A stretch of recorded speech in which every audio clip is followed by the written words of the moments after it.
স্টেডিয়ামে ভাঙচুরের ঘটনায় আরো 3 জনকে গ্রেপ্তার করা হলো। দর্শকদের গ্রেপ্তার করছেন কেন? এক তো যুবক যারা, সেই যুবকদের ইমোশনকে নষ্ট করেছেন। আমি ইতিমধ্যে সকালবেলা কোর্টে গেছি এবং মহামান্য প্রধান বিচারপতি মামলা গ্রহণ করেছেন। আমি আমার লয়ারকে অ্যাডভাইস করেছি শুনানির সময় এই গ্রেপ্তার বন্ধ করার জন্য এফআইআরের উপর স্টে চাইতে। খুব অন্যায় করছে। বেকার যুবকরা তাদের ইনকামের অর্থ, গচ্ছিত অর্থ এমনকি ধার করে নিয়ে গেছে। তারা মেসি ভক্ত, তাদেরকে উল্টে গ্রেপ্তার কেন করছেন? আর আপনার অরূপ বিশ্বাস, সুজিত বোস কেন বাইরে আছে? আপনি আগে অরূপ বিশ্বাসকে গ্রেপ্তার করুন। এটা যেটা হচ্ছে ইয়াং জেনারেশনের সঙ্গে, এর ফলাফল কিন্তু খারাপ হবে।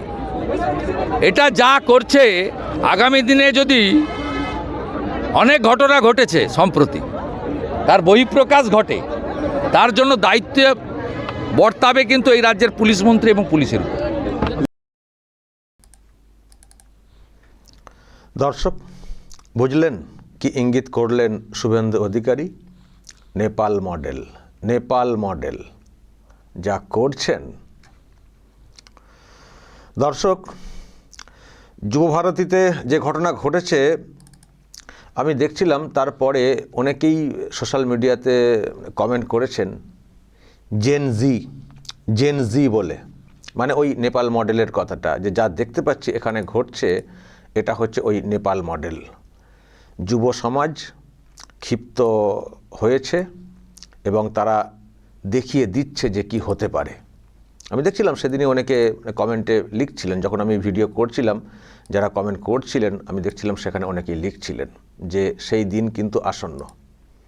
আজকে হয়েছে স্টেডিয়ামে, এবার দেখবেন স্টেডিয়ামের বাইরে রাজ্যের বিভিন্ন প্রান্তে ঘটবে। আমি দেখছিলাম অনেকে লিখছিলেন। তো আজকে শুভেন্দু অধিকারী যে বাইটটা দিয়েছেন উনি কিন্তু ওটাই ইঙ্গিত করলেন, যেভাবে খেপাচ্ছেন। এবং দর্শক দেখুন, যে ঘটনা ঘটলো, যাদের জন্য ঘটলো তাদের বিরুদ্ধে ব্যবস্থা নেই। যাদের জন্য ঘটলো এইরকম একটা পরিস্থিতি তৈরি হলো, মেসি এসছেন, তাকে ঘিরে অরূপ বিশ্বাসরা সারাক্ষণ কাটালেন। ছবি তোলা, সেলফি তোলা, নিজের স্বজনদের, তার ঘনিষ্ঠ অফিসারদের এইসব করে পুরো ঘিরে রাখলেন একেবারে মৌচাকের মতো। এই যে যারা টিকিট কেটে গেছেন তারা কেউ দেখতে পাননি, ভীষণ ক্ষুব্ধ হয়েছিলেন। তো মেসিদের চলে গেলেন, তো তারপর ক্ষোভ হয়েছে, প্রকাশ ঘটেছে ক্ষোভের। যারা দর্শক এসছিলেন প্রচুর টাকা খরচা করে, 5,000, 10,000, 14-15 ব্ল্যাকে বিক্রি হয়েছে টিকিট। মেসিকে দেখতে পাননি, ওই অরূপ বিশ্বাস, শুভশ্রী এদেরকেই তারা দেখতে পেয়েছেন, যেটা ওনারা বলছিলেন। তো ক্ষোভ হয়েছে, ক্ষোভের বহিঃপ্রকাশ যেভাবে সব হয়, জলের বোতল ভাঙচুর, এটা হয়। ক্ষোভ যখন হয়ে যায় না, সীমা যখন অতিক্রম করে যায় না, তখন হয়ে যায়, রোকা যায় না। স্টেডিয়াম জুড়ে একটা যাচ্ছেতাই কাণ্ড হয়েছে। তো এখন যেটা করছে পুলিশ, যারা ভাঙচুর করেছেন তাদেরকে সব চিহ্নিত করে তাদেরকে ধরছে পুলিশ। আরে এটা তো একটা স্পন্টেনিয়াস ঘটনা ঘটে গেছে, ক্ষোভের একটা বহিঃপ্রকাশ ঘটে গেছে। এইরকম একটা ব্যাপার, একটা আবেগ নিয়ে আসা, শীতের সকালে ওই রকম হুই করে ঠান্ডাতে আসা, কষ্ট করে মেসিকে দেখার জন্যে, মেসিকে ভালোবাসেন। তো সেখানে মেসিকে দেখতে পেলাম না। ওই নেতা মন্ত্রীরা সব দেখে ব্যাস হয়ে গেল, আর তিনিও চলে গেলেন।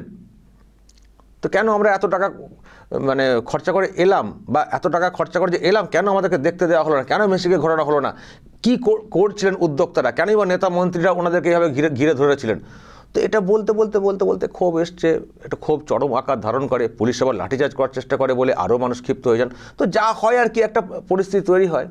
তো এখন নাকি সিসিটিভি বা ওই ক্যামেরা ইত্যাদি সব ভাইরাল ফুটেজ, এগুলো সব দেখে নাকি পুলিশ অ্যারেস্ট করছে। ভাবুন এবার ক্ষোভের আগুনটা কোন জায়গায় যায়। এই ঘটনা ঘটলো, ক্ষোভ হয়েছে, ক্ষোভের প্রশমন ঘটেছে, পরের দিকে পুলিশ নিয়ন্ত্রণে এনেছে। এবার যে যা চলে গেলেন। যে কাণ্ড ঘটেছে তার একটা জের হয়েছে, তো জেরে কিছু ক্ষয়ক্ষতি হয়েছে। ক্ষয়ক্ষতি কাম্য না, হয়েছে, তবুও ওই ক্ষোভ একটা বিরাট না, জিনিসপত্র ভাঙচুরের মধ্য দিয়ে মানুষ তার ক্ষোভটা মিটিয়ে নিয়েছেন। তো একটা ঘটনা ঘটেছে, এবার মানে মূল যে কারণটা সেটা কি সেটা খুঁজে বের করে তাদের বিরুদ্ধে ব্যবস্থা নেওয়াটা জরুরি। কিন্তু সেটা না করে ওনারা খোঁজ করছেন কোথায় গেরুয়া পতাকা উঠছিল, কোথায় জয় শ্রীরাম ধ্বনি এসেছে, কোথায় ভাঙচুর। এখন তাদেরকে গ্রেপ্তার করতে শুরু করেছে। অথচ আমি আরেকটা বিষয় দর্শক দেখছিলাম, এই যে যিনি আয়োজক ছিলেন শতদ্রু দত্ত, তাকে যখন ধরে নিয়ে আমি অবাক হয়েছি। তাকে যখন ধরে নিয়ে যাচ্ছিল মুখ ঢাকা দিয়ে, আমি ভাবছি যে মুখ ঢাকা দিয়ে কেন? এর মুখ লুকোনোর কি আছে? শতদ্রু দত্তকে মুখ লুকানোর কি আছে? প্রকাশ্যে তো দেখছিলাম ওখানে যখন ওই প্রোগ্রাম হচ্ছিল, তিনি তো প্রকাশ্যেই ছিলেন আয়োজকের ভূমিকায়। তোর মুখ ঢেকে নিয়ে যাওয়ার কি প্রয়োজন রয়েছে? হ্যাঁ, এই তো আমরা এখানে দেখছিলাম মানে ওনার মুখ ঢেকে অনেক ক্ষেত্রে অনেক যারা মানে অভিযুক্ত তাদেরকে নিয়ে যাওয়া হয় সমাজে, যাতে মানে অনেক কারণে একটু আড়াল করে নিয়ে যাওয়া হয়। তো শতদ্রু দত্ত আয়োজক, খুব রিনাউন্ড পার্সন, মানে যেটা বলা হয়ে থাকে আর কি মিডিয়াতে, তো তাকে ধরা হয়েছে, তার মুখটুক আড়াল করে চেপে কেন নিয়ে যাওয়ার চেষ্টা হচ্ছে? এটা কি অ্যাকচুয়ালি? তো এখন ঠিক আছে, এনাদেরকে ধরছেন, শুধু এনাদেরকে ধরে কি হবে? আমি তো আগে বলেছি এই যে সব ভিডিও আমি অনেক ক্ষেত্রে দেখেছি, এই শতদ্রু দত্ত তিনি কিন্তু অনেকটাই সামাল দেওয়ার চেষ্টা করছিলেন। তাকে ঘিরে যা সব চলছে, যারা সব ঘিরে রাখতে চাইছিলেন তাদেরকে সরানোর চেষ্টা করেছিলেন। কিন্তু মানে আমি দেখছিলাম যে উনিও কার্যত অসহায় হয়ে পড়েছিলেন। ওই অরূপ বিশ্বাস, ওনাদের কথাই ওখানে সব চলছিল। তো এখন ওনাকে ধরা হয়েছে, তাও ঠিক আছে, আয়োজক উদ্যোক্তা আরও প্ল্যানিং ঠিকঠাক করা উচিত ছিল। যদি আমি পরে শুনছিলাম যে উনি যেটা ভেবেছিলেন সেটা করতেই পারেননি, ওই নেতা মন্ত্রীদের চাপ। তো ঠিক আছে, ওনাকে ধরার পাশাপাশি যারা এই পুরোটাকে ভণ্ডুল করে দিলেন তাদের নিজস্ব ইচ্ছার জন্যে, তাদের ইচ্ছা স্বপ্ন পূরণের জন্যে বা তাদের লোকজনদের স্বপ্ন পূরণের জন্য, তো তাদের বিরুদ্ধে ব্যবস্থা হবে না? কেউটে ধরবেন না, হেলোগুলোকে ধরছেন। যারা এই পুরো প্রোগ্রামটাকে নষ্ট করে দিলেন তাদেরকে তো আমরা কেউটে ধরবো না, তাদের জন্য পুরো বিষয়টা বিষাক্ত হয়ে গেল। তো তাদেরকে ধরছেন না, ধরছেন হেলে যারা পরে ক্ষোভ প্রকাশ করেছেন তাদেরকে ধরছেন। ই আবার কি পুলিশের এত বাহাদুরি এখানে কেন? এবং দেখেছেন পুলিশ পরের দিকে খুব লাঠিচার্জ করেছে, ছুট কাটিয়েছে দর্শকদেরকে। মানুষ বলছেন পুলিশ যদি লাঠিচার্জটা এখানে না করে এই জায়গাতে করতো, আগে কোনো গণ্ডগোলই হতো না। এই যে এত লোক ওনাকে ঘিরে আছে, যে কারা এরা, আপনারা কারা, কেন এখানে এসছেন, যান উঠুন তো। যদি লাঠিচার্জটা এখানে পুলিশ করতো না আগে, তাহলে পরের দিকে লাঠিচার্জ কিছুই করতে হতো না, কোনো ভাঙচুর, কোনো অগ্নিসংযোগ কিছুই হতো না, দারুণ প্রোগ্রামটা হতো। তাহলে পুলিশ আসল জায়গায় কাজ দেখালো না, আসল জায়গায় পুলিশ লোকটা সরালো না, যে কারা এরা এদেরকে ঘিরে, তার ব্যক্তিগত সিকিউরিটি ছাড়া। সেক্ষেত্রে পুলিশ তুললো না। যখন এরকম একটা কাণ্ড ঘটে গেল, যখন ক্ষোভের বহিঃপ্রকাশ ঘটলো, যখন ক্ষোভটা আছড়ে পড়ছে স্টেডিয়ামের ওপরে, তো তাদেরকে তো লাঠিচার্জ করা শুরু হয়ে গেছিলো। লাঠিচার্জ সে তো হয়েইছে, অনেকে তো জখমও হয়েছেন। এখন সব ধরপাকড় হচ্ছে, কেন ভাঙচুর করবে?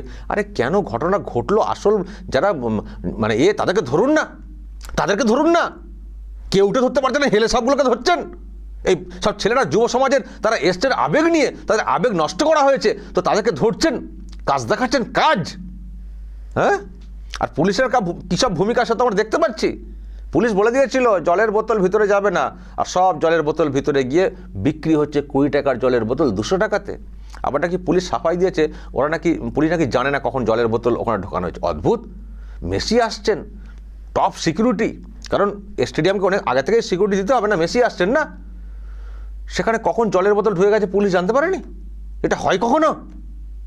তাহলে কি সিকিউরিটি দিচ্ছেন? তাহলে জলের বোতল যদি ঢুকতে পারে, আরও অনেক কিছু ঢুকতে পারতো, তাহলে কি নিরাপত্তা দেওয়া হচ্ছিল? অদ্ভুত সব সাফাই। পুলিশ নিজেদেরকে ধরা দিয়ে দিচ্ছেন পুলিশের লোকেরা। তো এখন হয়তো নির্দেশ আছে ওপর থেকে, বেছে বেছে লোককে ধরতে হবে। আবার দেখবেন যাদেরকে ধরা হচ্ছে, ভালো করে দেখবেন আগামী দিনে তাদের সব কি পলিটিক্যাল রং বের করা হয়, দেখবেন পলিটিক্যাল আইডেন্টিটি রং দেখবেন কীভাবে প্রকাশ্যে আনা হয়। এই যে তদন্ত চলছে না, আবার শুনছি কি বিধাননগর গোয়েন্দা বিভাগ নাকি তদন্ত করবে। তদন্ত যেই করুক, ওই মানে বিচার বিভাগীয় যে কি আছে না, কি প্রাক্তন বিচারপতিকে দিয়ে কি কমিশন হয়েছে, বা যেই করুক, রিপোর্ট কী হবে সেটা আমি আগে থেকেই বলতে পারি।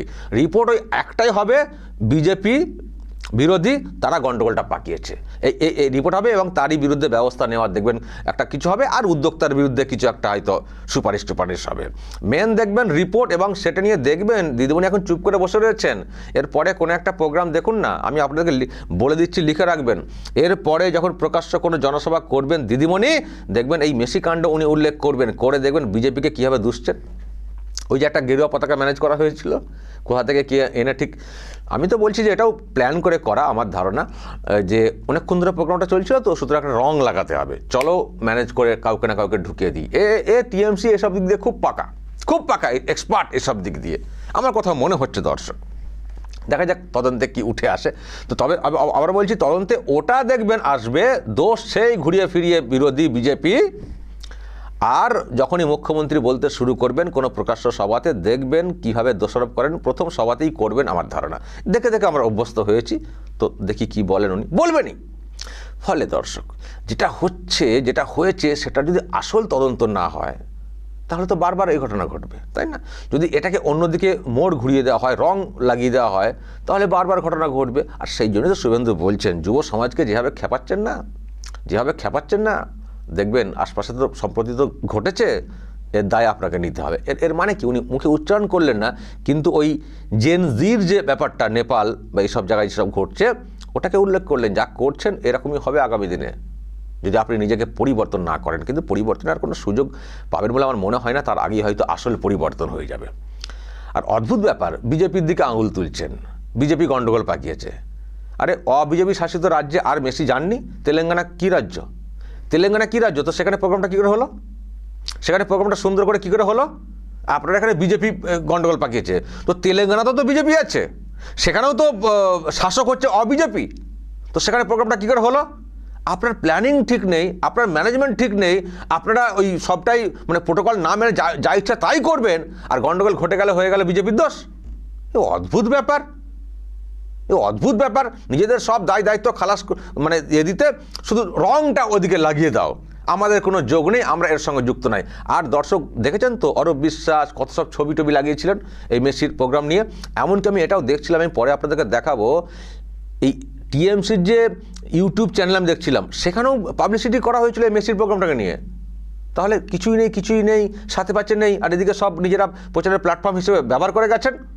এখন যেহেতু পারেননি, এক হচ্ছে গণ্ডগোল ঘটে গেছে, আর দিদিমণি এটাকে ইউজ করতে পারেননি, খেলা হবে মেসিকে দিয়ে বলাতে পারেননি, ব্যাস সব লস। সুতরাং এড়িয়ে যাও, কেটে পড়ো, আর এদিকে বাঁচাও, অরূপ বিশ্বাসদেরকে বাঁচাও, এই তো হচ্ছে প্ল্যানিং। কিন্তু মানুষ তো বুঝছেন না, আপনি যতই বিজেপিকে দোষ দিন, একে তাকে দোষ দিন, গেরুয়া রঙের দোষ দিন, স্লোগানের দোষ দিন, যাই করুন, বাংলার মানুষ, বিশেষ করে ক্রীড়াপ্রেমী মানুষ, যুব সমাজ, তারা কিন্তু বুঝে গেছে আপনি কি জিনিস, পুরো বুঝে গেছে। সেই জন্যই তো শুভেন্দু বলছেন, যা করছেন মানে সতর্ক করছেন, যা করছেন আপনি না, মানে যা ঘটেছে আশপাশে সম্প্রতি, যুব সমাজকে যেভাবে খেপাচ্ছেন, এর খেসারত কিন্তু দিতে হবে। এই সতর্ক বাণীটা কিন্তু উনি আকার ইঙ্গিতে বুঝিয়ে দিয়েছেন। দর্শক বলবেন, যদি আপনাদের এই নিয়ে আরও কিছু বলার থাকে অবশ্যই বলবেন কমেন্ট বক্সে। নজর রাখবেন আরামবাগ টিভিতে।